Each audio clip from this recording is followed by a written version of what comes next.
काकी काकी, रोहित भैया का एक्सीडेंट हो गया है, आप जल्दी हॉस्पिटल चलिए। पड़ोस के बेटे बिंदु ने आते हुए 50 वर्षीय कमरा से कहा।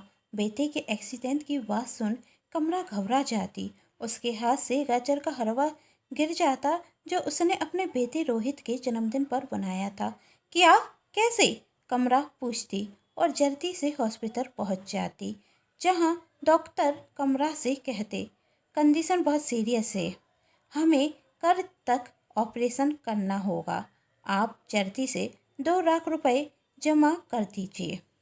इतना सुन कमरा घबरा जाती। 2 लाख रुपए मैं कहाँ से लाऊंगी?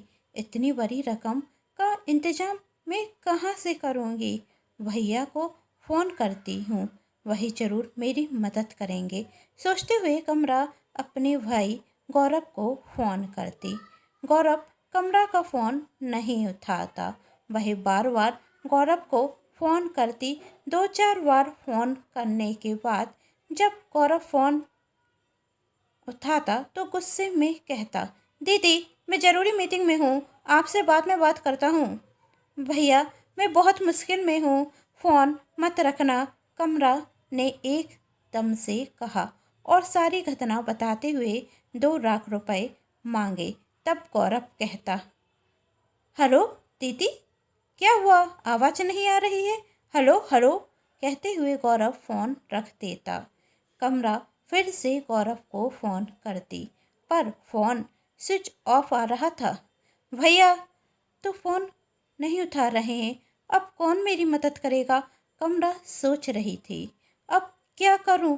देवर जी को फ़ोन करती हूँ। सोचते हुए कमरा जैसे ही अपने देवर पवन को फ़ोन करने जाती तो उसके हाथ कांपने लगते और सोचती, आखिर पवन भैया मेरी मदद क्यों करेंगे? सोचते हुए कमरा अपने अतीत में जाती, जहां पवन की शादी रूही से हुई थी। रूही रूही और पवन की शादी के वक्त रोहित 10 वर्ष का था। रोहित हर बात पर चाचा करता और जब कहीं जाना होता तो रोहित से ही कहता, और कुछ खाने का मन हो तो रूही से कहता। रूही और पवन भी रोहित को अक्सर घुमाने ले जाते। सब कुछ सही चल रहा था। फिर कुछ महीनों बाद रूही गर्भवती होती, जिस बात से कमरा बहुत खुश थी और हर किसी को मिठाई खिला रही थी। तब कमरा का भाई गौरव कहता, क्या दीदी, यहाँ आपके बेटे का भविष्य अंधकार में जा रहा है और आप यहाँ मिठाई बांट रही हैं? गौरव तुम क्या कह रहे हो? मैं कुछ समझी नहीं। दीदी तुम ना समझो, मूर्ख हो, इसलिए यह गलती कर रही हो। गौरव कह रहा था, जरा सोचो, जब उस रूही का बेटा इस दुनिया में आएगा तो क्या तुम्हें घर का बंटवारा नहीं करना होगा? तुम्हारे बेटे की प्रॉपर्टी उसके हाथ से चली जाएगी। मैं तो कहता हूँ पवन और रूही को घर से निकाल दो। वैसे भी तुम्हारे ससुर जी की आखिरी सांसें चल रही हैं, तो उनसे सब कुछ अपने नाम कराओ और इन दोनों को इस घर से निकाल दो। कमरा ऐसा ही करती और 7 महीने की गर्भवती रूही और उसके पति पवन को घर से बेघर कर देती, जिसके कर्म की सजा कमरा को मिलती। उसके पति को कोई गंभीर बीमारी होती, जिसके इलाज में पैसा पानी की तरह बहता जा रहा था और उसके पति का भी देहांत हो जाता। पति को गुजरे अभी 6 महीने ही हुए थे कि एक दुख की खबरी कमरा के सामने आ जाती। सोचते हुए कमरा की आंखों से आंसू बहने लगते और कमरा पवन को फ़ोन लगाने की हिम्मत नहीं कर पाती। वह सोचती, जब मेरे सगे भाई जिसे मैंने अपनी जान से ज़्यादा चाहा उसने मेरी मदद नहीं की, तो मेरे देवर जी मेरी क्या मदद करेंगे, जिसे मैंने घर से बेघर कर दिया। भगवान, मेरे पापों की सज़ा मेरे बेटे को मत दे।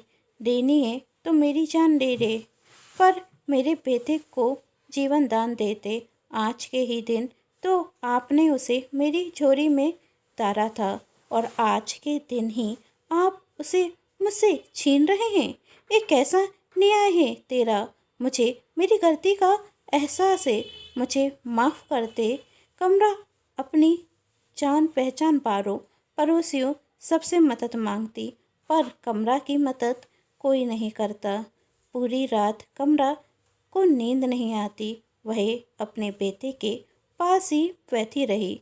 दूसरे दिन वह अपने बेटे का हाथ पकड़े बैठी थी और भगवान से किसी चमत्कार की उम्मीद कर रही थी।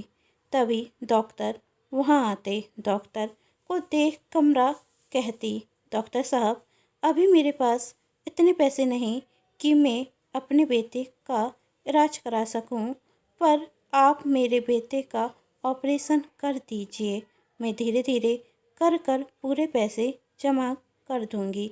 तब डॉक्टर कहते, उसकी कोई ज़रूरत नहीं होगी। आपके बेटे के ऑपरेशन की फीस जमा हो गई है और हम उसे यहाँ से ऑपरेशन थिएटर में ही लेने आए हैं। आप चिंता मत कीजिए, आपका बेटा बिल्कुल ठीक हो जाएगा। ऑपरेशन की फीस जमा हो गई है? किसने की फीस जमा? कमरा पूछती।